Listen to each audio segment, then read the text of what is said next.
Vamos lá, pessoal, para mais uma revisão do nosso canal, o canal do professor Alex Romero. Sejam bem-vindos ao nossa revisão Enem. Lista na mão, vamos comentar as questões. Vocês podem, a qualquer momento, fazer as perguntas que acharem necessário, tá bom? Para questionar e tirar as suas dúvidas. Pessoal, a primeira questão que nós vamos abordar vai ser sobre o gênero jornalístico, tá, pessoal? Dois gêneros textuais que você tem que interpretar na prova. É o gênero que mais cai, pessoal. É o gênero mais cobrado, assim, mas disparado o mais cobrado. Bom, características gerais do gênero jornalístico é muito importante, tá? Enquanto o gênero literário ele é a linguagem poética, a metáfora, a conotação, o jornalístico é para dar informação, pessoal. Então, por isso, predomina a linguagem denotativa.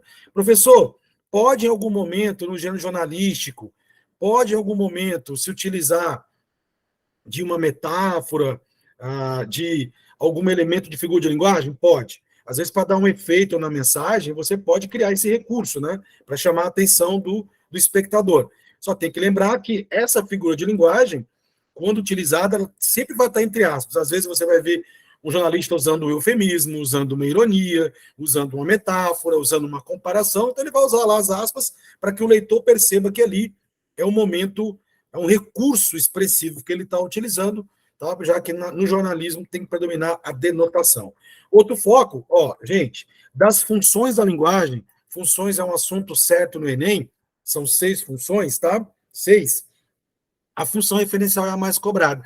Então, quando você vai ter uma questão de função da linguagem, e você vai lá ler a fonte, já vê que é notícia, é da UOL, é da Folha de São Paulo, é de uma revista, já lógico que a função referencial vai ser a predominante, porque o foco dela é justamente informar com o máximo de objetividade possível. Aí eu tenho, gente, uma coisa muito importante, tá? Olha o que eu estou usando aqui, ó. Eu estou usando a expressão geralmente, pessoal. Sabe por que eu estou falando geralmente? Porque nós vamos ter um gênero de exceção onde não há um posicionamento crítico opinativo. Qual é esse gênero? Os outros todas as formas jornalísticas predominantemente trabalham com o posicionamento crítico opinativo, ou seja, com viés dissertativo. O único que não tem? Notícia, pessoal. Muito importante, tá? A notícia, o foco é só informar. Não vai se posicionar sobre nada, não vai fazer crítica, não vai apontar uma solução, não. Literalmente, apenas informar. Então, tem o título da notícia, tem o subtítulo e tem a lead, que é o corpo da notícia, são a estrutura mais simples. Agora, esses outros 2 tipos, que é o assunto da primeira questão, pessoal, já cobraram em nossas provas. O editorial e o artigo de opinião. O que eles têm em comum? Posicionamento crítico opinativo, pessoal. E o que é que os diferenciam da notícia? Enquanto a notícia, a reportagem, o artigo, tá, a carta de leitor, você sabe quem está escrevendo, alguém assina, alguém se posiciona, você sabe se é o Alex, se é a Maria, se é o João.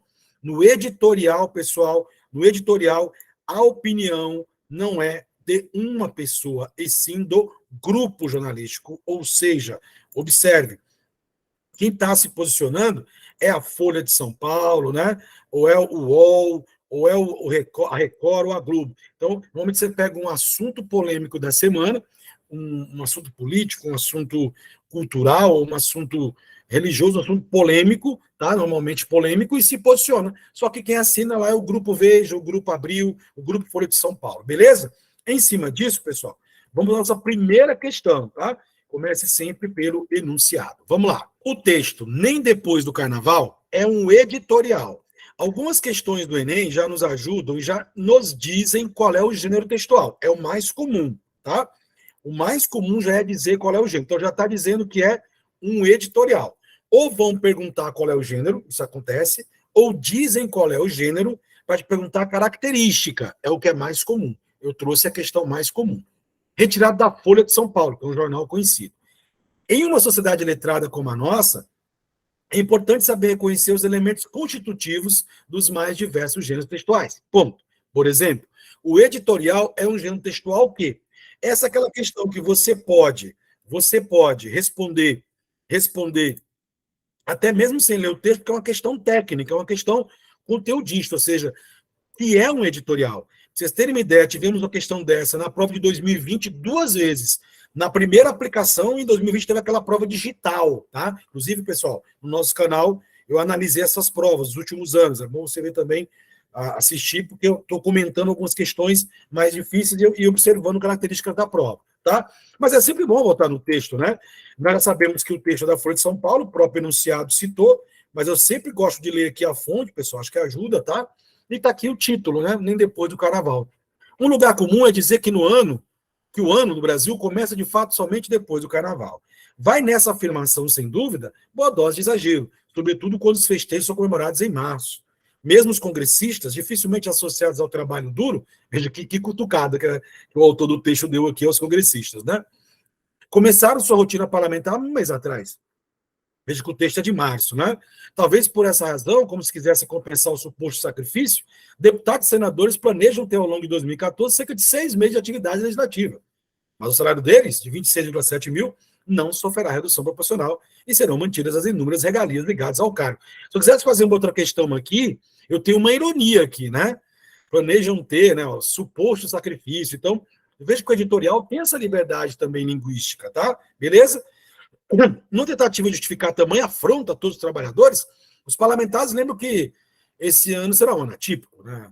Aos mais de 60 dias de recesso formal, feriados e pontos facultativos, de que normalmente desfrutam, serão somados os períodos da Copa do Mundo, convenções partidárias e campanhas eleitorais, o texto é de 2014. Então, se eu estou em dúvida sobre o que é o editorial, eu vou ter que ler o texto mesmo para poder entender, sacar algumas características. Olha lá, letra A.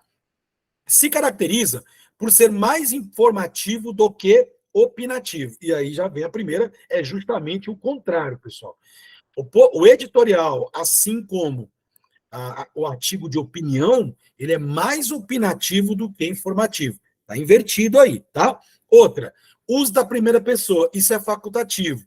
Pode ser em primeira pessoa, pode ser em terceira pessoa. Então, a letra A não tem os elementos constitutivos do editorial, beleza? Não tem. E nem serve para outro gênero jornalístico também, porque a notícia não vai ter primeira pessoa. A notícia é objetiva, é em terceira pessoa. Letra B. Tem por característica a imparcialidade e objetividade. Isso, inclusive, é uma característica geral de qualquer gênero jornalístico. Seja uma notícia, seja uma reportagem, seja uma editorial, seja um artigo, tá bom? Uma vez que se trata de um gênero textual que tem por suporte jornais e revistas. Olha só, não é que está errada a letra B. Mas se você pensar bem, pessoal, primeiro, aqui eu tenho características específicas, constitutivas do editorial? Não, eu tenho do gênero jornalístico como um todo. A letra B não está errada, deixa ela aqui. Eu tenho só que fazer mais uma consideração. Hoje em dia não são só jornais e revistas, né? Eu tenho também o suporte online. Mas tudo bem, deixa a letra B aqui. Letra C, pessoal. Apresenta uma estrutura dissertativa e uma posição crítica. Realmente dissertativa porque é um posicionamento, né? Você apresenta o tema e você desenvolve o tema com um posicionamento crítico, expressão da opinião do veículo jornalístico, não sendo em geral assinado. Realmente, ninguém assina, porque é do grupo em si. Galera, a letra C também está muito boa, tá? Letra D, deixa B e C aí. Expressa a opinião do editor-chefe. Opa, acabei de falar, né? Qual é a característica que muda o editorial, que diferencia o editorial dos outros? Não é uma pessoa que assina, tá bom, pessoal? Não é uma pessoa, é um grupo, é uma opinião geral. Então, a letra D já está errada. A letra D pode ser até uma reportagem, se vocês quiserem escreverem aí, tá? Letra E, estrutura narrativa. Aí é a pior de todas, não tem nada a ver. A estrutura narrativa vai ser lá para os textos narrativos, não cabe aqui no gênero jornalístico, pessoal, tá bom? Então, entre B e C, a letra B está parcialmente correta, ela tem características gerais de qualquer gênero jornalístico, que é a imparcialidade, a objetividade, mas, sendo editorial, essa imparcialidade cai um pouquinho porque eu vou me posicionar. Então, a letra C, pessoal, ela está completa, ela traz características, traz os elementos constitutivos, tá? Constitutivos do editorial, enquanto a letra B traz parcialmente. Então, primeira questão aí, letra C, tudo bem? Beleza? Podemos ir à frente. Tranquilos que chegaram agora. Lembrar que as aulas vão ficar numa playlist lá no nosso canal no YouTube, tem uma playlist nova criada, Enem Revisões.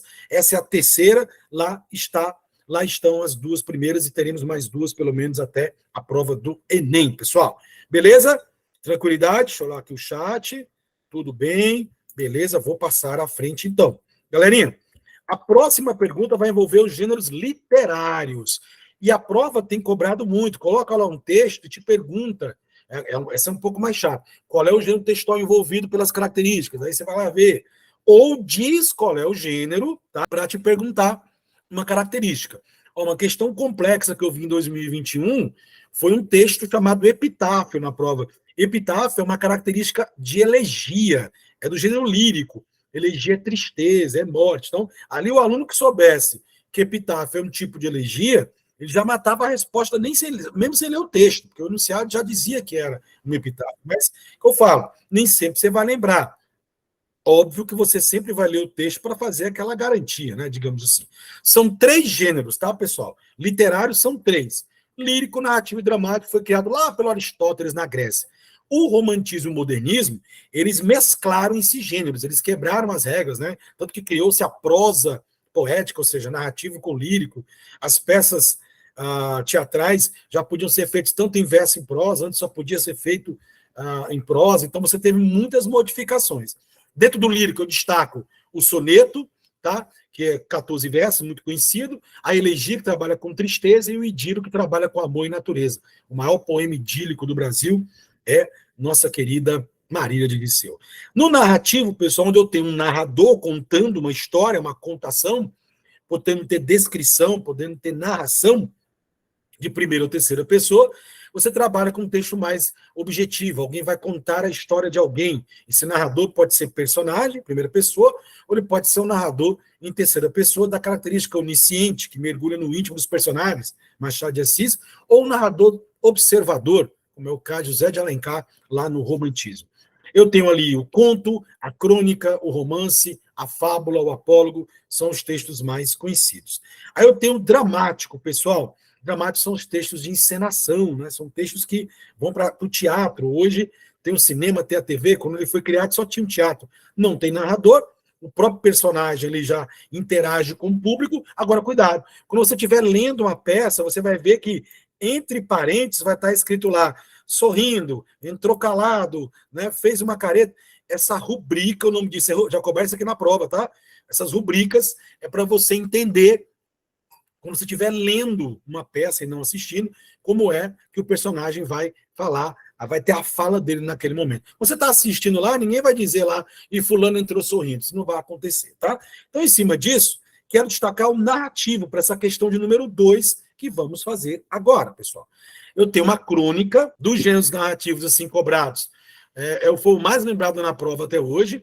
A crônica ela pode também ser jornalista, então ela tem o gênero narrativo crônica, ele tem assim uma mistura, um hibridismo. Ele é um pouco jornalístico e um pouco literário, tá? Tom coloquial, leve, tranquilo, usa uma metáforazinha. É um texto tranquilo para você ler normalmente, abordando algum tema do cotidiano, tá? Tem que ser um tema do cotidiano. Conto é o texto narrativo mais curto que existe, e olha que já tem um microconto, hein, pessoal? Eu tenho a fábula e o apólogo, né? A questão agora a gente vai tratar da fábula. Pessoal, qual, primeiro, a semelhança? Ambos trabalham com lição de moral. Então, a gente já, desde a nossa infância, né, assistimos e lemos fábulas, né? Qual o diferencial? Na fábula, sempre os animais são os personagens, então eles interagem conosco, eles têm vida própria, né? Então, eles são personificados, tá? Mas no caso do apólogo, são seres inanimados. Sem dúvida, um dos apólogos mais conhecidos é A Agulha e a Linha, de Machado de Assis. Mas hoje os filmes, né? Você assiste o filme como Carros, aquele filme Carros. Poxa, ali é um exemplo de apólogo. Mas o Gato de Botas já é uma espécie de fábula, né? E tem desenhos que misturam. Você pegar o Toy Story, tem elementos da fábula e tem do apólogo também. A questão de número 2, ela começa lá pelo enunciado. Veja que o enunciado é mais curto, o Enem tem diminuído bastante, né, os enunciados, pessoal. Então, você tem aqui o seguinte, olha só. Vamos lá. A função do texto, pessoal. Função do texto, então, já vai dizer qual é o texto. O texto é a fábula. E aí você tem que observar. Já está sendo dito qual é o gênero, então vai te perguntar a característica desse gênero. Aí é claro, né? Quando você sabe do gênero, fica mais fácil. Mas se você não souber, você vai ler. Tá? É sobretudo, vamos lá. Vou lá por. Eu sempre gosto de ler a fonte, ó, Milor Fernandes, tá? O gato e a barata. É uma fábula que, né, são dois animais, então já tá dito que é fábula, né? A baratinha velha subiu pelo pé do copo, que ainda com um pouco de vinho, observe, ainda com um pouco de vinho, tinha sido largada a um canto da cozinha, desceu pela parte de dentro e começou a lambiscar o vinho. Imagina a baratinha tomando vinho, ficando muito doida, né? Dada a pequena distância que nas baratas vai da boca ao cérebro, o álcool lhe subiu logo a este. Bêbada, a baratinha caiu dentro do copo. Debateu-se, bebeu mais vinho, ficou mais tonto, debateu-se mais, bebeu mais, tonteou mais e já quase morria quando deparou com um clarão do gato doméstico que sorria da sua aflição do alto do copo. Gatinho, meu gatinho, pediu ela. Me salva, me salva. Olha a personificação, né? Baratinho não vai falar. Me salva que assim que eu sair daqui eu deixo você me engolir inteirinha. Como você gosta. Me salva. Me salva, implorou a baratinha. Eu prometo. O gato então virou o copo com a pata, o líquido escorreu e com ele a baratinha que, assim que se viu no chão, saiu correndo para o buraco mais perto, onde caiu na gargalhada. Que é isso? Perguntou o gato. Você não vai sair daí cumprir sua promessa? Você disse que deixaria eu comer você inteira? Ha, ha, ha, riu então a barata sem poder se conter. E você é tão imbecil a ponto de acreditar na promessa de uma barata velha e bêbada? Aí vem a lição de moral, né? Às vezes a autodepreciação nos livra do pelotão. Então sempre você faz uma característica aí de trabalhar uma lição de moral. Claro que as fábulas mais famosas, né? O gato e a lebre, né? A raposa e as uvas, né? Obviamente são mais conhecidas. Mas aqui do Milor Fernandes, ele é um humorista, né? Autor da terceira geração modernista e trabalha muito com textos humorísticos. Galerinha, já deu para sacar que é a letra B. Então, uma questão facílima, pessoal. Essa questão que você não podia, de forma alguma, errar. A habilidade 3 é aquela que você vai perguntar qual é a função de um texto, né? E o texto é o gênero. O seu gênero é a fábula. O maior propósito da fábula é transmitir o ensinamento, que é disfarçadamente uma lição de moral. Fazer crítica política, não porque é tema, não é característica, tá? E é uma fábula, ela pode ser qualquer abordagem, não interessa, pode ser cultural, pode ser política, pode ser filosófica, e por aí vai, tá? Cuidado, pessoal, satirizar comportamentos humanos não seria bem satirizar, porque você vai rir, você vai ter um riso ali, mas não é a sátira que é a característica, a sátira é uma consequência, então não é satirizar o foco maior, e sim transmitir uma lição de moral. Humanizar os animais, não, obviamente, divertir o leitor, cuidado, porque você vai rir aqui, né? Cuidado, tem fábula que não é para rir, né? É meio trágica, né? Essa, por acaso, foi para rir. Então, cuidado que divertir leitor não é a função da fábula, tá? Então, muito cuidado, que muita gente poderia marcar essa letra E. Beleza, pessoal? Posso seguir adiante? Chegaram agora, estamos na questão número 2, tá? Já comentamos aí a número 1. Número 1, se eu não me engano, foi letra C. Então, os colegas podem ajudar aí quem entrou agora. Lembrar que vai ficar gravado lá no nosso canal, você pode acessar a playlist Enem em Revisão e tem as outras duas revisões lá à sua disposição. Vamos para a próxima questão, que vai trabalhar com a linguagem corporal, o Enem, a competência 3. São poucas questões? São 3 ou 4 a linguagem corporal, mas às vezes é uma questão técnica. E eu trouxe uma questão técnica para você hoje sobre jogos, né, sobre lutas, sobre esportes, onde pode pegar você aí, literalmente. Agora, sobre dança, pessoal, inúmeras questões sobre dança. Primeiro, lembrar que dança pode ser com música ou sem música. Lembrar que dança trabalha assim no Brasil. Se lembra muito na prova as danças folclóricas brasileiras, de origem afro, de origem indígena. Nas nossas últimas aulas foi sobre cultura afro-indígena, então ficar atento a isso, tá? E aqui alguns verbos que eu enumerei, já usei esse slide antes, mas é bom repeti-lo, que eu peguei as respostas que desse assunto, tudo que caiu sobre dança, esses verbos foram os verbos usados, tá? O que é a dança? Então, permite, concebe, representa, projeta, revela, expressa. Foram as respostas mais comuns quando se perguntou o conceito geral de dança, pessoal. Permite formular impressões, concebe experiências, valores e sentidos. Então, tem danças que têm seus significados, né? Ao longo da história, ao longo dos grupos sociais, das comunidades indígenas, afro, pré-histórica e por aí vai. Representa ou projeta significados, sentimentos e sensações, revela ou projeta ou representa emoções, religiosidade, trabalho. Vamos pegar os índios, né? Eles dançam, tem as danças para a chuva, para comemorar uma colheita, para agradecer. Então é questão ritualística, como na pré-história também existia. E lembrar, pessoal, A linguagem corporal foi a primeira manifestação de linguagem humana. Por isso que nas cavernas, né, nas paredes, as pinturas rupestres, já tem pinturas de pessoas dançando. Então, a primeira forma artística que nós temos foi dança, não foi nem a pintura. Beleza? Agora, isso é importante, porque eu tenho danças folclóricas brasileiras, lembrar que o Brasil, lembrar diversidade, pluralidade cultural, tem de origem afro, indígena e também europeia, né? Porque os europeus, os portugueses trouxeram algumas formas de dança, depois vieram holandeses, franceses, espanhóis, lá no século XIX, italianos, alemães, e o Brasil hoje é uma mistura espetacular, e isso tem o seu benefício, especialmente cultural. Samba e maracatu, maracatu teve na prova do ano passado, né, movimento musical Mangue Beach, lá em Recife, maracatu é uma dança afro, tá? Parece muito com o Bumba Meu Boi, pessoal. Frevo, que foi escolhido aí pela Unesco, Patrimônio Imaterial da Humanidade, 2018, tá? Congada, tem a congada de origem indígena também negra. Bumba Meu Boi, que é bastante conhecido em nossa região aqui no Nordeste, especialmente Piauí, e hoje mais ainda Maranhão. Jongo Caxambu, teve numa prova PPL, botaram um texto, achei uma questão meio cruel para o aluno, porque botaram um texto com os caras tipo do nome da dança, cara. Aí tinha lá Bumba Meu Boi, tinha samba, né? Tinha lá baião, mas nem a gente talvez assim, no Nordeste vai ter mais familiaridade com umas danças do que outras, né? O jongo, ele é muito comum, o jongo é muito comum no Rio de Janeiro, muito comum em Minas Gerais e muito comum também na região de Goiás, pessoal. Tem o tambor de crioula, que é uma homenagem a São Benedito, uma festa religiosa, então veja que as nossas danças ou tem um viés religioso, ou é um viés de comemoração, de ritual, mas todos, de alguma forma, estão ligados ou à cultura afro, ou à cultura indígena, ou à cultura de mistura que nós temos aqui no Brasil. Maculelê, catira ou cateretê, muito comum no centro-oeste brasileiro. Maculelê tem na Bahia, tem em Alagoas, tem em Sergipe. Festa junina, talvez uma das mais conhecidas, né? A quadrilha. Cururuca, de origem indígena. Carimbó, muito comum na região paraense. Forró e baião, lembrar que primeiro surgiu o baião, depois surgiu o forró. Inclusive estão em processo de reconhecimento de patrimônio. Chachado, na mesma linha, né? Forró, baião, chachado, na mesma linha pedagógica, digamos assim.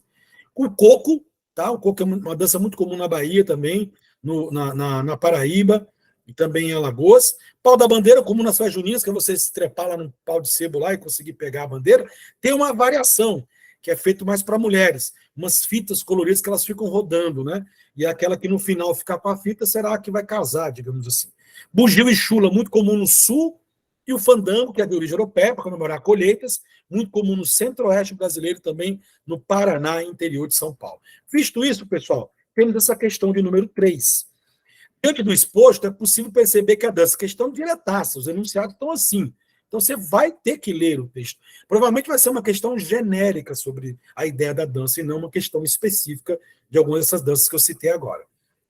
Dançar é uma das maneiras mais divertidas e adequadas para ensinar, na prática, todo o potencial de expressão do corpo humano. Enquanto mexem o tronco, as pernas e os braços, os alunos aprendem sobre o movimento físico. Introduzir a dança na escola equivale a um tipo de alfabetização. É um ótimo recurso para desenvolver uma linguagem diferente da fala e da escrita, aumentar a sociabilidade do grupo e quebrar a timidez, afirma Atmabel Botelli, professor da Faculdade Angel Viana, da Universidade Federal do Rio de Janeiro.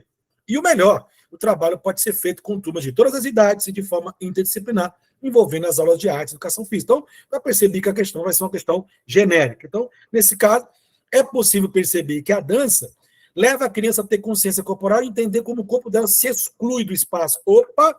Toda vez que eu falar em linguagem corporal, educação física, pessoal, tem que lhe vir à cabeça 3 palavras: inclusão, interação e integração. Olha só.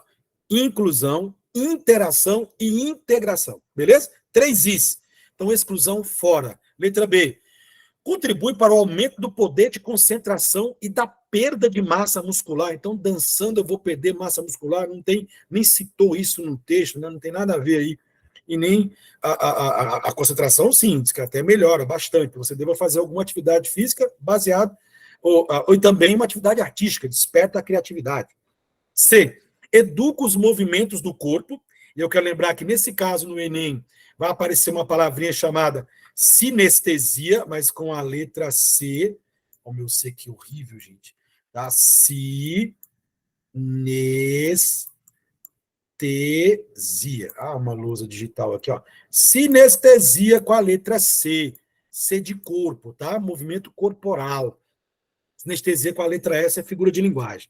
Então, letra C, já gostei, porque movimenta o corpo e desenvolve visão e audição. Citou aqui, ó, pode ajudar você. Já temos nossa resposta plausível aqui. B, auxilia as atividades artísticas? Com certeza. Desvia o foco da atividade física? Não, olha a última linha do parágrafo lá. Ó. Pelo contrário, é uma atividade física dançar também. Você perde caloria. Vê nas academias. Tá uma galera lá malhando lá e tem uma galera dançando. Letra E, aumenta a tensão do indivíduo, pelo contrário, relaxa o indivíduo. Então, essa questão também, pessoal, super fácil. A número 1, um pouco mediana, a 2 e a 3 são questões um pouco mais fáceis. Agora eu vou colocar uma questão um pouquinho mais complicada, tá bom? Envolvendo as práticas esportivas. É o assunto da educação física que pode complicar um pouco mais, pessoal. Por quê? Porque você vai ter questões mais específicas sobre jogos, tipos de esporte, tá? Então, lembrar, qual a ideia do Enem sobre a prática esportiva e educação física? Aí, ó, lúdico, brincar, se divertir, não é ganhar, não é competir. Olha as 3 palavrinhas: inclusão, integração e também o interativo, né? Então, interagir, integrar e também, obviamente, incluir. Valorização coletiva e colaborativa, e não vencer, né? E aí, ó, exercício físico mais alimentação saudável, mais esporte, qualidade de vida. Então, a prova vai trabalhar muito sistema. Por isso que as questões, no geral, de educação física do Enem, e linguagem corporal, não são difíceis. Você tem um bom senso, você conhece um pouco, sabe muito bem disso, tá? Não é para marcar, você vai na academia por padrões estéticos. A prova condena os padrões estéticos. É ir pela qualidade de vida. A gente sabe que na prática a pessoa vai ficar para ficar bonito, né? Ficar fortão, ficar bonitona, malhadona. Mas na prova do Enem, por favor, esquece isso e trabalha qualidade de vida. Respeitar os limites, cada esporte tem a sua adequação. Às vezes você não consegue ter o limite físico, né? A ética, não usar anabolizantes, cuidado com os transtornos alimentares. A prova já cobrou o que é bulimia, já cobrou ali a questão de que você, muitas vezes, por causa do psicológico, você desenvolve transtornos alimentares, tá? E cultura corporal que deve ser respeitada, cada um na sua individualidade. E eu trouxe a questão que pode complicar um pouquinho, já vieram 2 vezes, questões sobre tipos de esporte. Pessoal, como é que é a classificação? Eu tenho esportes de invasão, esportes de rede ou divisória, esportes de marca, de combate e os chamados esportes técnicos combinatórios. Essas são as categorias, pessoal. Essas são as categorias. Vamos lá? De invasão, você precisa ir no espaço do outro. Então, futebol, futsal, basquetebol, handebol, você precisa ir lá. Se enquadra também o rugby aqui, tá? O futebol americano também. De rede, badminton, peteca, tênis de mesa, tênis de campo, voleibol, seja de praia, seja de quadra. De marca do tempo é importante, atletismo, ciclismo, vela, automobilismo. De combate ou lutas, né? Judô, boxe, esgrima, MMA, taekwondo. E eu tenho aqueles que vão combinar a parte técnica, tá? Então tem uma parte técnica, também tem uma parte até que eu posso dizer que o jurado vai avaliar. Então, você tem marcação, pode ter um pouco da questão do tempo, pode ter a questão da combinação da técnica, até mesmo da parte lúdica. Ginástica olímpica, você vê que as meninas aí, demais na Olimpíada, né, conquistaram agora a vaga. Surf, novidade nas Olimpíadas, skate também, novidade nas Olimpíadas, e o nado sincronizado. E para as próximas Olimpíadas vamos ter o breakdance. Eu espero que o Brasil aí arrebente, ó, usando o hip hop aí. Eu trouxe uma questão, tá? Que o próprio Enem, na prova PPL, cobrou. Que eu falo, tem uma explicaçãozinha, mas você tem que tomar cuidado. Com base na classificação presente no texto, você vai ter que ler o texto, são exemplos de luta de contato direto e de luta que mantém o adversário à distância. E aí uma palavrinha fundamental que, se você não ler, você pode errar. Eles, de propósito, vão colocar o inverso para saber se o aluno leu atentamente o enunciado. Porque são as lutas de contato direto, pessoal. É aquela que eu preciso ali, ó, tá agarrando, né, o adversário, desequilibrar, mobilizar. MMA, por exemplo, né, obviamente. Né? O sumô também, né? Dá um exemplo para você de sumô. E a distância, que é que você vai lá, dá o golpe e sai. Vai lá, dá o golpe e sai. Beleza? Vamos para a letra A logo de cara. O judô é um exemplo de contato direto. Você vai agarrar ali, papapá. Ou seja, letra A, judô já bateu. E o karatê, você bate e volta. Já temos a resposta, pessoal. Respectivamente, eu tenho aqui no exemplo uma de contato direto e outra de adversário à distância. Letra A. Vamos para a letra B. Jiu-jitsu, contato direto. Beleza. Mas o sumô também é contato direto. Então, na letra B, escreva aí. Ambas, contato direto. Beleza? No sumô você tem que tirar o pessoal tem que tirar lá o cara da roda. Letra C. Boxe. Boxe é a distância. Você bate e volta. Kung Fu também. Então, na letra C, pessoal, ambas adversário à distância. Tá? São esportes de combate à distância. Na B, ambas é direto. Na C, ambas à distância. Letra D, pessoal, esgrima à distância. E luta olímpica, direto. Olha aí, se você não lesse respectivamente, eu ia ter também a letra D como resposta. Beleza? Então, na letra D, esgrima é um exemplo de à distância. E letra E, a luta olímpica, um exemplo de contato direto. E a letra E, Muay Thai, distância, Taekwondo, distância. Então, a letra E, os dois, assim como na letra C, se caracterizam como manter o adversário à distância. Beleza, pessoal? Então, cuidado, porque já 2 vezes esse tipo de questão foi cobrado, pessoal. 2 vezes, tá? 2 vezes já. Beleza? Vamos lá, galera. Vamos para a próxima questão. Questão conceitual sobre arte. Vou lá para o enunciado, questãozinha nossa aí. Já usamos aí em alguns materiais. Vamos para o enunciado primeiro, tá, pessoal? O artista cria com base nas suas ideias e emoções, e o papel da arte não é o mesmo em cada época, lugar, cultura. Então, muito importante que, desde a pré-história até hoje, a arte contemporânea, o contexto histórico, cultural, religioso, tá? Social e político interfere na história da arte. Beleza? Diante disso, dessa interferência e do questionamento, que questionamento foi apresentado? Olha ele aqui, ó. Isso aqui, pessoal, é um exemplo de performance, tá? Ele ficou dentro de uma vitrine, é uma pessoa mesmo, é o Paulo Bruschi. Foi lá em Recife essa performance dele, tá? Olha aqui, ó. Tá? Olha aqui, ó. O que é a arte? Para que serve? Então o pessoal passa a ver aqui na vitrine, pô, o cara tá fazendo aí, meu, tá? Então questionamento. Tá? Aliás, foi na Bienal de São Paulo, perdão. Tá? Então, lá no espaço da Bienal, que é enorme, o pessoal, meu Deus, o que ele está fazendo aí, né? Depois ele saiu, ficou andando entre o público, com a plaquinha pendurada. É uma performance para questionar. O que é arte mesmo? Para que ela serve? Então, assim, exatamente uma das funções da arte é o questionamento do próprio conceito de arte. Tá? E o questionamento, para que ela vai servir no seu cotidiano? Então, qual a função utilitarista da arte nesse caso aí? Galera, diante disso, do papel da arte, que se baseia em ideias e emoções ao longo do tempo, em espaços, lugares e culturas diferentes, e do questionamento apresentado, ou seja, o que é arte, para que serve, compreende-se que, sob a ótica do espectador, então, sua ótica, para você, arte contemporânea, que gosta muito de questionar o valor da arte, de trazer o público para a arte, querer que você interaja, é o grande propósito da arte contemporânea. Vamos lá. A cultura está em constante movimento e cabe ao artista a busca por novas linguagens artísticas. E aí, pessoal? É absurda a letra A? Não.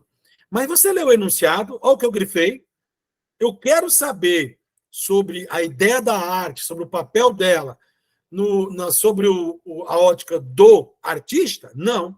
Eu quero saber do espectador. Cuidado com a letra A, pessoal.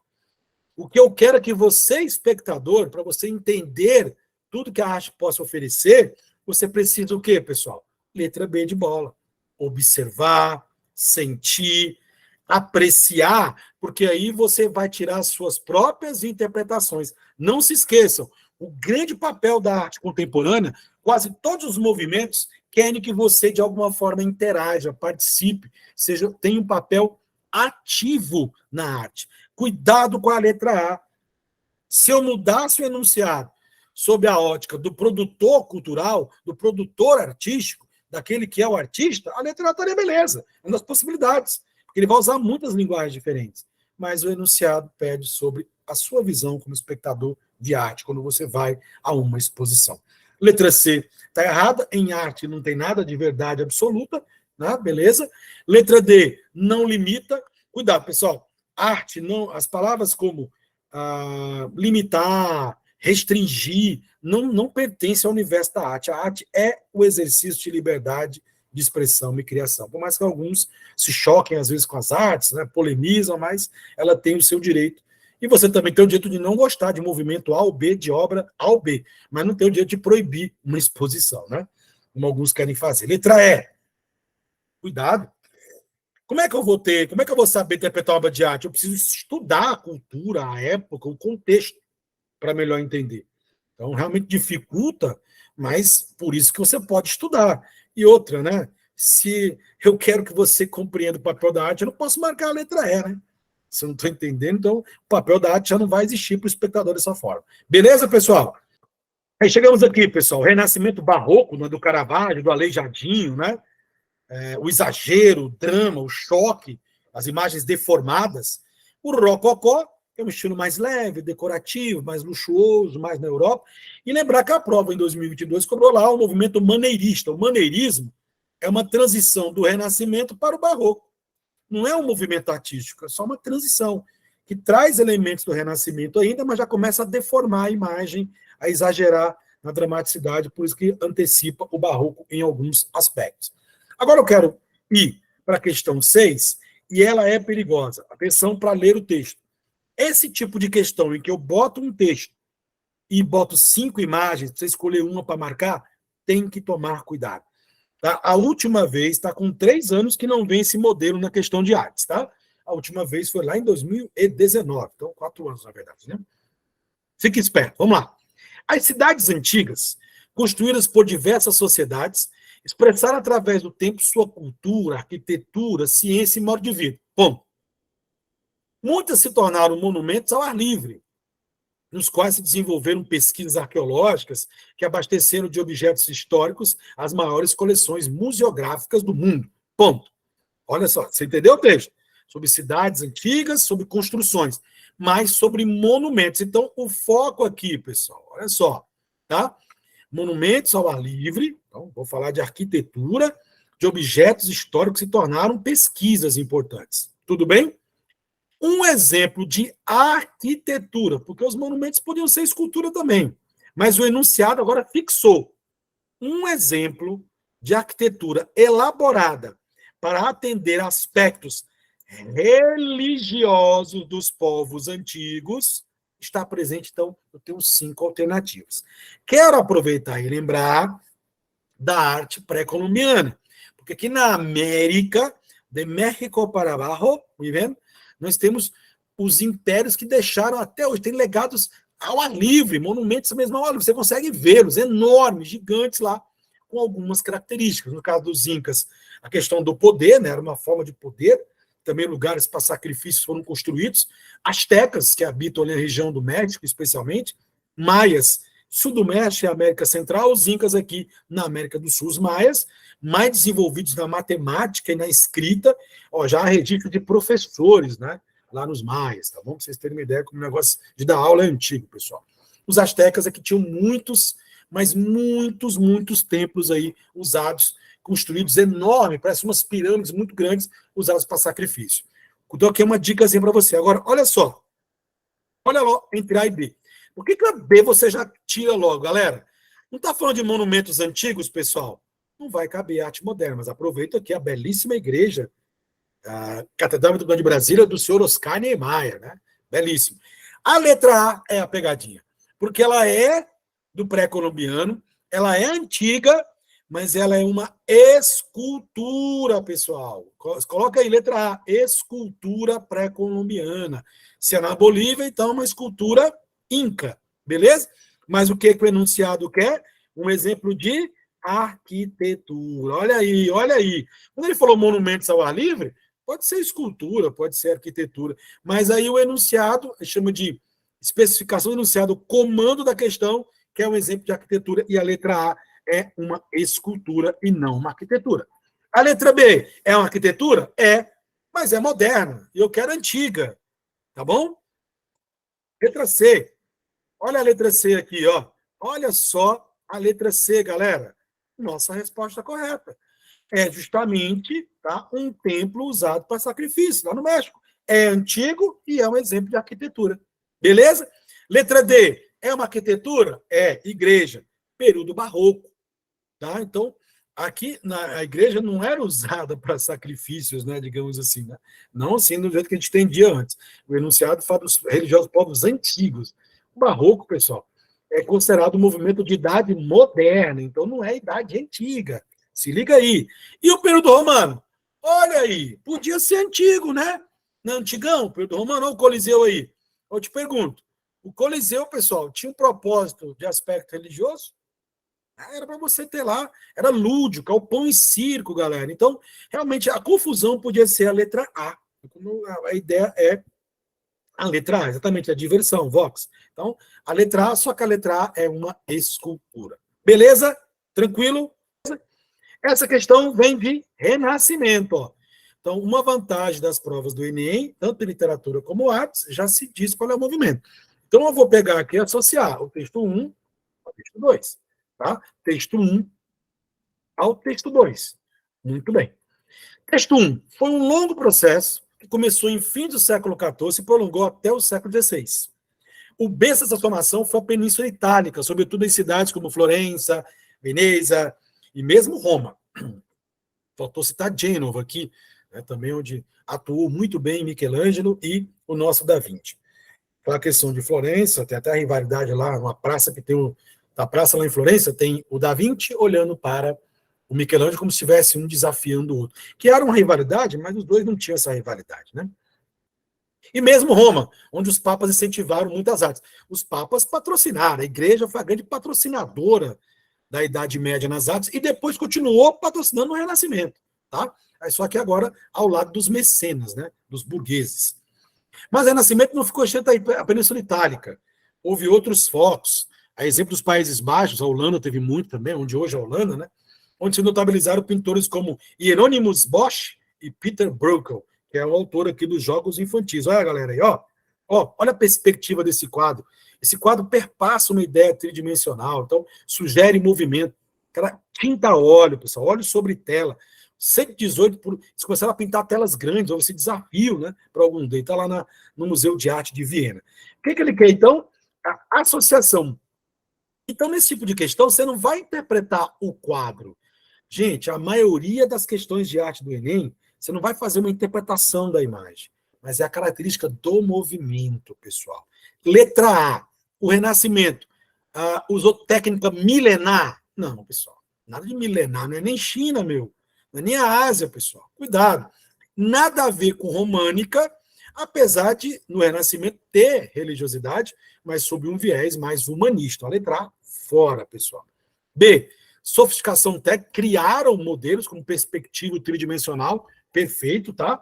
E o ponto central, valorização do humano, isso é importantíssimo, mesmo falando de religião, dar uma visão humanista, por isso que é antropocentrista, e noção de perspectiva. Letra B, linda, resposta genérica, junto com simetria, busca do belo, função aí formalista, beleza é muito importante, quanto mais real a imagem, melhor. Então, letra B, show de característica renascentista. Letra C, cuidado. Começou bem. Avançaram na técnica? Sim. É clássico? Sim. Mas despreocupação, não. Pelo contrário, preocupação. Quem era despreocupado com perspectiva e profundidade eram os barrocos. Por isso que a imagem era assimétrica, deformada. Letra D, técnica rudimentar? Não. Bastante. Eles foram muito, à época, eles foram muito tecnológicos, muito inovadores. Melhoraram o que já tinha em Grécia e Roma completamente. Tá? E laico não, porque você vai ter o aspecto cristão ainda sendo envolvido. E também você terá momentos de mitologia, né? Então, cuidado aí. E não é ruptura com o humanismo, pelo contrário, é a criação do humanismo. Letra E é boa, viu? Eles vão usar muita matemática, o Da Vinci que o diga. A gente tive uma exposição imersiva do Da Vinci, arte interativa, o cara usava muita matemática, era um gênio, pessoal. Realidade tridimensional, beleza, mas aí cuidado. Qual é a valorização do Renascimento? Antropocentrismo. Teocentrismo, pessoal, é no Barroco e na Idade Média, ou melhor, na ordem, Idade Média e Barroco. Beleza, questão 7, pessoal? Não vamos errar. Vai que caiu o Da Vinci lá, né? 2019 foram 500 anos de Da Vinci. Galerinha, missão artística francesa no Brasil. Tivemos uma questão em 2019, né? Questãozinha lá do quadro Moema. E agora eu trouxe para vocês o quadro Iracema. É baseado na obra? Uhum. Na época, todo mundo estava na vibe de trabalhar o indianismo, né? Todo mundo. Não era só Gonçalves Dias e Alencar, não. Na pintura também, pessoal. Vou pronunciar. O romance Iracema, de Alencar, publicado em 1865, no contexto brasileiro pós-independência, influenciou artistas acadêmicos como José Maria de Medeiros. Eu já direi porque eles são acadêmicos, tá? Você vai já entender. O nosso romantismo foi diferente dos outros, nas artes plásticas. Vou te explicar por quê. A construção da identidade nacional, por meio da representação de imagem do Brasil e do povo brasileiro, ocorreu através da valorização dos seguintes aspectos. Lá vem questão característica, que tem uma pegadinha, beleza? Vamos lembrar o que é missão artística? São João VI trouxe essa galera, só que essa galera que está vindo para cá da França, liderados pelo Jean-Baptiste Debré, é uma galera neoclássica. Então a galera vai vir ensinar aqui concepções acadêmicas de arte. Então, a pintura o mais real possível. Então, uma pintura figurativa, naturalista, vão pintar fatos históricos, autorretratos, retratos da corte. É o que eles faziam. Lá só dava Napoleão pintado, meu. Então, vão trazer marcas, simetria, equilíbrio, perspectiva, as regras clássicas. Só que eles chegaram aqui em 1816.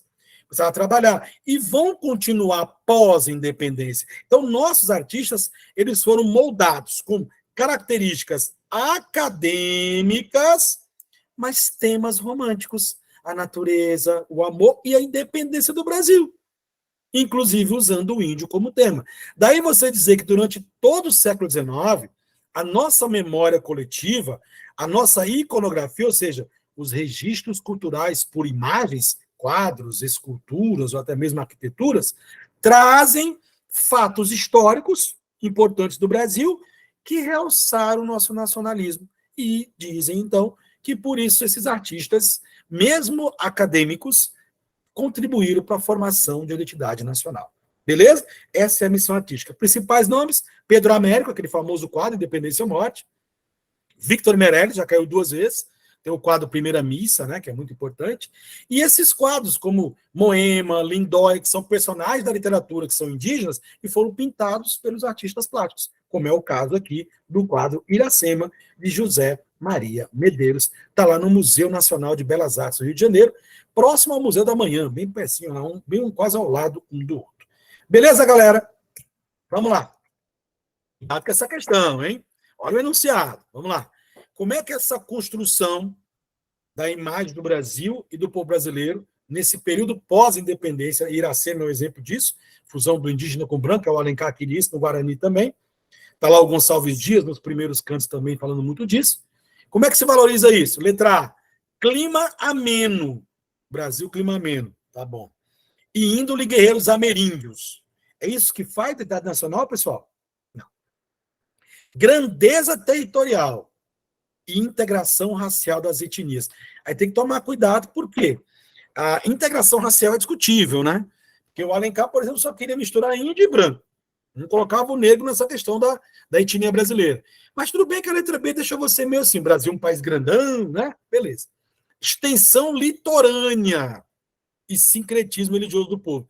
Isso não tem nada a ver, o fato do Brasil ser grande ou não vai ter uma associação com a identidade nacional. Não é isso que faz o Brasil ter essa identidade. E sim a miscigenação, a valorização da nossa cultura, beleza? E aí vem um elemento principal. A maioria dos artistas enalteciam o quê? Olha a canção do exílio. Nossos bosques têm mais vida, nossas várzeas têm mais flores. Isso foi para o próprio hino nacional. Sempre se valorizou a beleza brasileira, a tropicalidade, a natureza brasileira. Aliado a isso, a ideia da cultura dos índios, porque eram eles que estavam aqui, indígenas, é para usar o termo indígenas, antes do Cabral chegar. Então você vai marcar a letra D. Mas a confusão está na letra E. Beleza? Vamos lá. consagração do nacionalismo, beleza. Pós-independência, tem que incentivar o nacionalismo, né? Tal, beleza. Agora, abordagem de mitos históricos, não, históricos, seriam. A Iracema é uma exemplificação de mito indígena. Então, seriam mitos do povo indígena, mitos culturais indígenas, mitos indianistas e não históricos. Porque a nossa identidade aqui, a ideia do povo brasileiro, usando Iracema como referência, ela não é um mito histórico, ela é uma criação literária, ela é um mito indígena, criado por Alencar para representar a ideia do povo brasileiro, cuja união com o branco, lá o Martim, né, o da sua vida, vai nascer lá o menino Moacir, que seria o primeiro brasileiro. Então, pegadinha aqui, galera, não é mito histórico, aqui seria um exemplo de... Usou-se muito mitos indígenas. Alguns artistas acadêmicos pintaram fatos históricos. É diferente você falar mitos históricos. Tá? Mitos são mitos indígenas. Históricos seriam os fatos que alguns autores pintaram. Mas qual é o foco da questão? Iracema. Iracema é um mito indígena, é um exemplo de grupo nativo e é um exemplo de natureza tropical. No livro se escreve bastante e no quadro também está presente ela em meio à natureza. Tudo bem, a questão 8? Um pouquinho mais elaborada, né? Não existe mito histórico, pessoal. Histórico é porque existiu, né? Base. Você tem fato histórico. Beleza? Mitos e lendas são criações poéticas. Cuidado. O índio, usou-se o índio brasileiro para se moldar a ser o nosso herói medieval através de sua história, os grupos nativos, os seus mitos criados. O Guarani, lá está lá o Peri, a Iracema, os índios guerreiros lá do Gonçalves Dias. Então, são duas coisas diferentes. Fatos históricos, mitos indígenas. Tá? Não existe mito histórico, porque mito é uma criação. Histórico é baseado em fatos, ou seja, pode ter existido, é cotidiano. Mito é total criação. Então, uma palavrinha que não se associa com a outra. Beleza? Essa é a pegadinha. Não existe mito histórico, e sim fatos históricos. Beleza? Tranquilidade? Por isso que foi uma questão um pouquinho mais complexa, pessoal. Das 8 até agora foi a mais complexa, tá bom? Número 9. Para falar número 9, a gente vai entrar em modernidade. Veja que lá no meu quadro eu parei em idade moderna, não é isso? Modernidade vai da Revolução Francesa até o fim da Segunda Guerra Mundial. Aí são os movimentos de arte moderna que nós estamos trabalhando. Divide-se em época contemporânea, século XIX, está aí o romantismo, o realismo, o impressionismo. Esse marcou história porque vai delimitar que a arte não será mais figurativa, vai se pintar ao ar livre, vai se usar óptica, vai se trabalhar com as cores puras.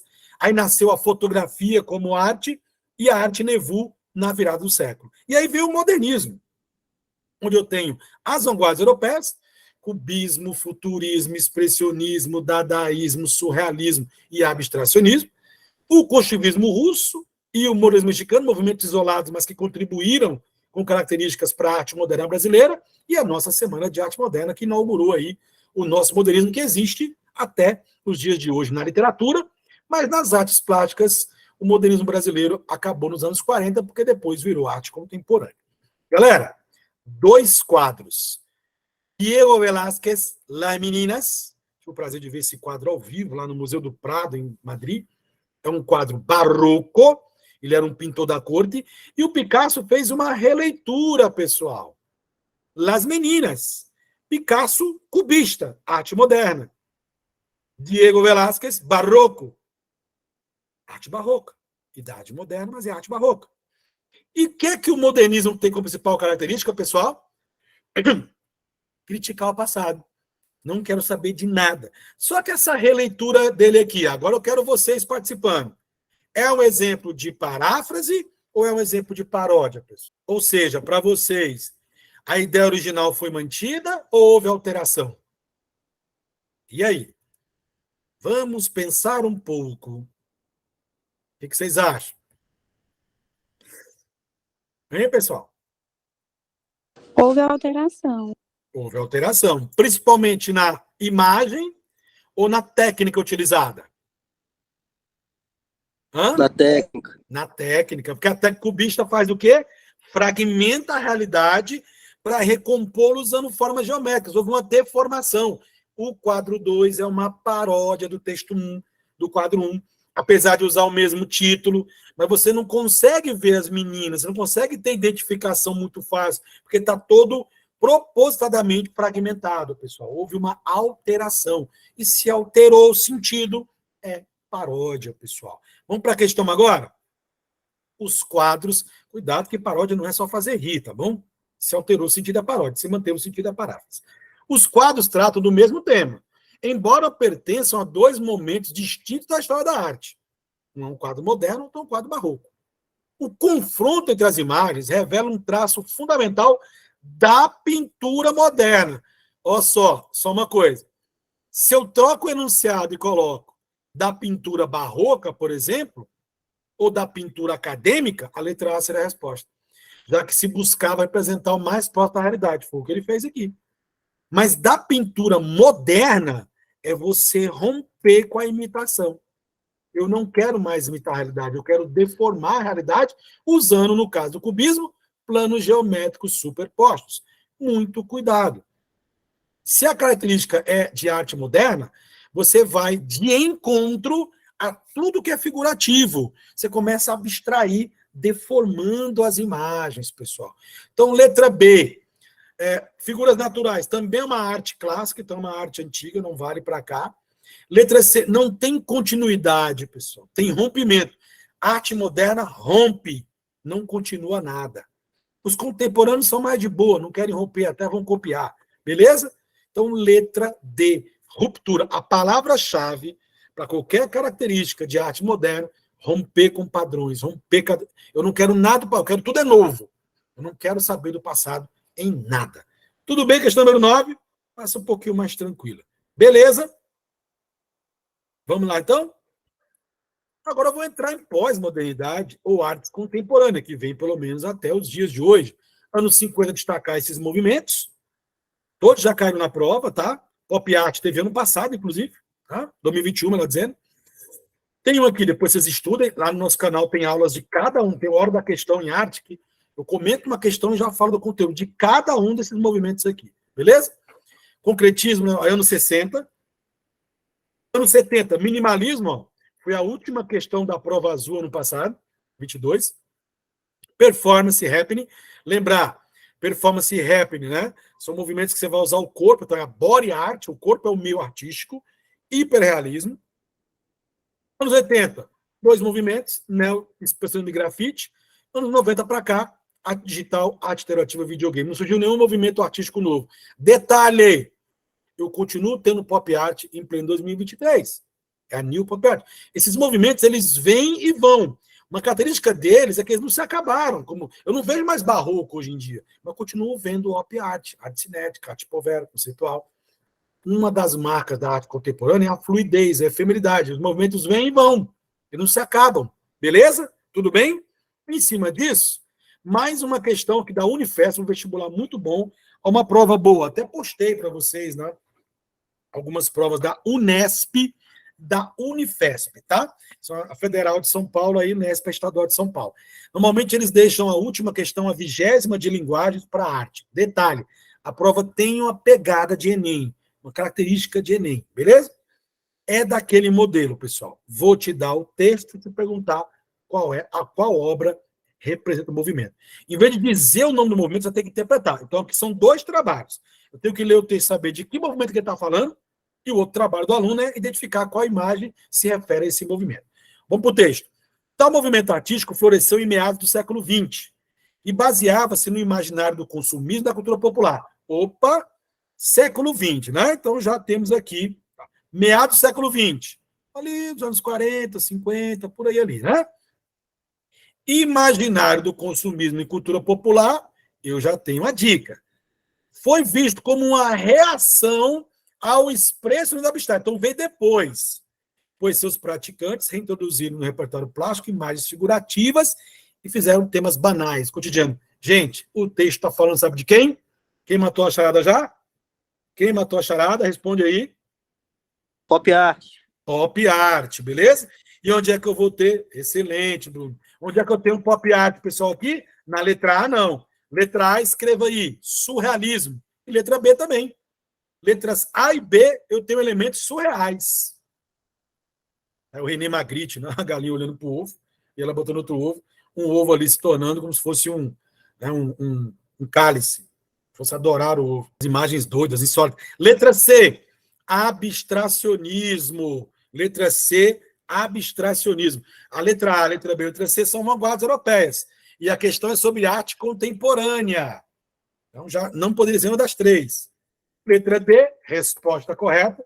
Liechtenstein, teve na prova de 2021, tá bom? Ele usava fragmento de quadrinhos, temos que estava na moda os quadrinhos, que eram consumidos assim, absurdamente como a televisão, uma crítica que eles faziam. O grande nome da pop art é o Andy Warhol, mas o Liechtenstein também foi muito importante. Então, a letra E. A letra E é justamente um exemplo de expressões abstratas. Então, o aluno que às vezes lê o texto rápido, ele pensa, vou marcar a letra E, porque eu sei que é... Mas cuidado, ele está citando lá que o movimento que ele quer vem depois. Na ordem, pessoal, deixa eu voltar aqui, ó. Expressionismo abstrato, depois vem op art, que é a ilusão de ótica, cinética, arte do movimento, e aí vem pop art, nos anos 50, meados do século XX. Tudo bem? Essa questão aqui tranquila? É mais para você sacar que tem que interpretar o texto, para depois sacar qual é a imagem que você vai marcar. Beleza? Vamos agora para a 11ª, onde eu vou abordar a literatura, as características do modernismo prosa, a última fase que é atual, de 45 para cá. Então, características genéricas, vai valer para qualquer escritor de 45 para cá, pessoal. Mesmo a galera mais nova, tá? Uma marca do modernismo terceira fase, primeiro, ele não vai ser tão ruptura, tão combatente como foi a primeira fase com o cinema moderno, que bateu muito de frente com os clássicos. Só que a galera, inclusive, vai aceitar a tradição. Então, é uma grande diferença da primeira fase. A primeira fase rompia com tudo que era tradição em passado. A segunda já é mais contemplativa, a terceira diz, não, de boa, eu vou inovar, mas também eu vou usar coisa que eu acho interessante. Então, metalinguagem, muita preocupação com a linguagem, mas também vai ter experimentalismos, sem esquecer as técnicas de escrita do passado. Tá? Beleza? Ecletismo, você vai misturar algumas características, pessoal. Vai misturar algumas características, tá? Vamos lá. Ficção, que é a prosa. Vai ter prosa regional, como teve na segunda fase, né? Vai ter prosa mais universal, temas gerais. Vai ter prosa falando de política, vai ter prosa falando de crítica, de existencialismo, de Jean-Paul Sartre. Todos os temas possíveis, porque eu tenho liberdade para criar e me expressar. E além do romance, crônica e conto também vão ser muito comuns. Fantástico, lembrando que é o surrealismo, né? As coisas absurdas, são histórias incríveis que podem acontecer no romance, no conto, numa crônica. E agora, o grande nome, né? O nome mais interessante da terceira fase, além de Clarice Lispector, que é uma prosa mais urbana, é o Guimarães Rosa, que vai trabalhar lá no interior de Minas Gerais, de lá vai criar o mundo, para você dizer regionalismo universal. Qual é a grande marca do Guimarães Rosa? Questões de Guimarães Rosa, pessoal, vão trabalhar o fato dele reinventar a linguagem. Cria palavras novas, neologismos. Usa palavras antigas, arcaísmos. Trabalha muito com a cultura popular, os provérbios. Muito com a linguagem do homem. Usa a linguagem culta, mas dá voz aos personagens para você ter essa oralidade. Hibridismo, mistura palavras de línguas estrangeiras diferentes. Tá bom? É uma marca dele. Então, a questão número 11 tem o seguinte. No quadro do modernismo brasileiro, a obra de Guimarães Rosa destaca-se pela inventividade da criação estética. Ponto. Considerando-se o fragmento, você vai ter que ler o fragmento, essa inventividade da narrativa rosiana, você vai ter que ler o texto para ver o que ele fez de diferente. O que ele fez de diferente? Qual é a coisa que reinventou? Beleza? Vamos lá para o texto? Sou um homem de tristes palavras. De que era que eu tinha tanta culpa. Se o meu pai, sempre fazendo ausência, e o rio, pondo perpétuo, eu sofria já ao começo da velhice. Esta vida era só demoramento. Eu mesmo tinha achaques, ânsias, cá de baixo, cansaços, perrenguice de reumatismo. E ele, por quê? Devia de padecer demais. De tão idoso, não ia. Mas dia menos dia, fraquejar o vigor, deixar que a canoa emborcasse, ou que bubuiasse esse impulso na levada do rio. para se despenhar horas abaixo, em Tororoma e no tombo da cachoeira, brava, com fervimento e morte. Apertava o coração. Ele estava lá, sem a minha tranquilidade, até mantive aqui o trema. Sou o culpado do que nem sei, de dor em aberto, do meu foro. Soubesse se as coisas fossem outras, e fui tomando ideia. Veja que a linguagem é meio fragmentada, né, pessoal? E aí, o que nós temos na inventividade dele? O que torna ele diferente, Guimarães Rosa? Letra A, vamos lê-la. Recriação do mundo sertanejo, dado com o termo sertanejo, pela linguagem, a partir da apropriação de recursos à oralidade. Estou em dúvida na letra A. Resgate de histórias que procedem do universo popular, contadas de modo original, opondo realidade e fantasia. Aí eu posso matar a letra B. Opondo não. Ele trabalha com fantasia. É com inventividade. Não tem realidade. Ele regionaliza, mas não tem essa realidade. Ele não trabalha. O Guimarães Rosa e a Clarice Lispector, eles são dois exemplos de que, apesar de serem modernistas, você não vai ter livros de preocupação política, de realidade, de ditadura militar. Eles não se envolveram com isso. A Clarice para o universo feminino. Letra C. Sondagem da natureza universal da existência humana. Opa! Existencialismo, né? Beleza.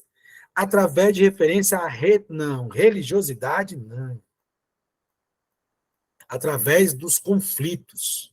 O que dá a existência humana universal, os conflitos do indivíduo, de dentro, do seu mundo, não tem a ver com religião. Aproveitamento de elementos pitorescos da cultura regional que tematizam a visão de mundo simplista. Não, ele trabalha com dilemas humanos. Aqui o caso aqui dos mitos, né, das relações sagradas, nada a ver com simplista. Ele é muito complexo. Abordagem universal, opa, sobre elementos místicos que envolve a área humana, perfeito. O final é que está errado. Tem nada a ver com cuidado.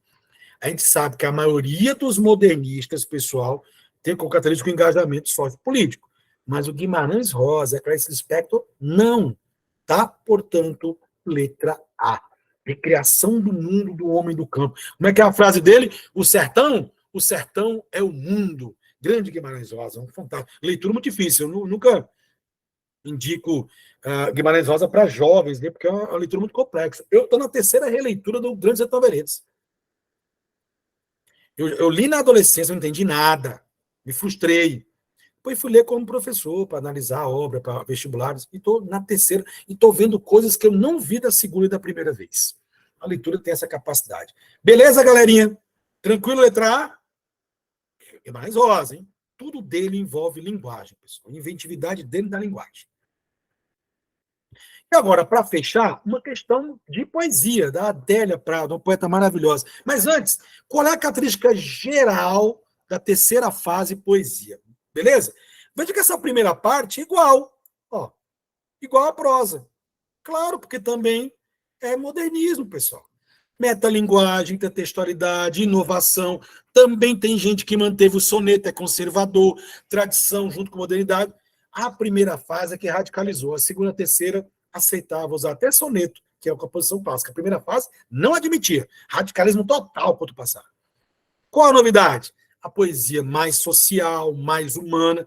Aí a poesia ela foi muito mais engajada sociopoliticamente do que a prosa, muitas vezes. Mas também a poesia trouxe questões existencialistas, também trouxe uma novidade, que é uma poesia mais visual, quebrando a ideia do verso tradicional. Aí você vai ver isso no concretismo. Uma poesia mais crítica, tropicalismo, uma poesia crítica com inovação sonora e visual, poesia praxis, poesia marginal, política, bateram muito, textos que foram publicados anonimamente para atacar o regime civil-militar, a saber poesia hoje com as tecnologias e o novo modernismo, que é você trabalhar a rima de novo, a métrica de novo, com temáticas do cotidiano e também temáticas lúdicas. Então, é muita variedade. Por isso que eu falo, é a fase mais difícil de estudar, porque é muito autor, é muita gente. É bom focar nos mais conhecidos, mas quando cai um desconhecido é porque você tem que ler e interpretar o texto literário em si. E eu trouxe a Adélia Prado. Se a Clarice Lispector foi na prosa a que mais falou do universo feminino, questionando o universo feminino no mundo patriarcal, Na poesia foi ela, Adélia Prado. Continua trabalhando até tema erótico, né? Religioso, erótico, sentimental. Esse poema aqui, nessa questãozinha, olha só, uma questão de interpretação. Mas claro que eu só sei um pouco sobre a Adélia, facilitaria meu trabalho. Está viva ainda, continua produzindo. No texto de Adélia Prado, o eu lírico feminino revela, a partir de suas experiências, então eu vou ler, que o casamento é. Então, já vou para o texto sabendo que o texto vai abordar que tema? O casamento. E as experiências dela. Bora ler? Há mulheres que dizem: meu marido, se quiser pescar, pesque, mas que limpe os peixes. Eu não. A qualquer hora da noite me levanto, ajudo a escamar, abrir, retalhar e salgar. É tão bom. Só a gente, sozinhos na cozinha. De vez em quando os cotovelos se esbarram, ele fala coisas como: este foi difícil, prateou no ar dando rabanadas, e faz um gesto com a mão. O silêncio de quando nos vimos a primeira vez atravessa a cozinha como um rio profundo. Olha que metáfora. Por fim, os peixes na travessa. Vamos dormir. Coisas prateadas espocam. Somos noivo e noiva. Então, tem mulher que não vai, pois ela levantou e foi lá ajudar ele na cozinha. Então, qual é o principal tema aqui? O casamento através de quê, pessoal? Da cumplicidade. Ao contrário das outras, que não querem nem saber, que se vira lá com aquele peixe lá fedendo, ela vai lá ajudar. Mais pela companhia, para estar junto com ele, eles dividem aquele momento, depois sobem juntos e somos noivo e noivo, você vai entender o que eles vão fazer, né? Beleza? Cuidado, pessoal. Não, ela não vai trabalhar com essa questão do desencanto. E sim, e nem pela submissão, ela não é submissa só porque foi ajudá-lo. Ela só dizendo que eu sou diferente de outras mulheres. Eu prefiro ir lá e viver esse momento com eles. Então, letra C. Beleza? Cumplicidade para ela, o casamento seria isso, nessa leitura interpretativa desse poema da Adélia Prado. Tudo bem, pessoal?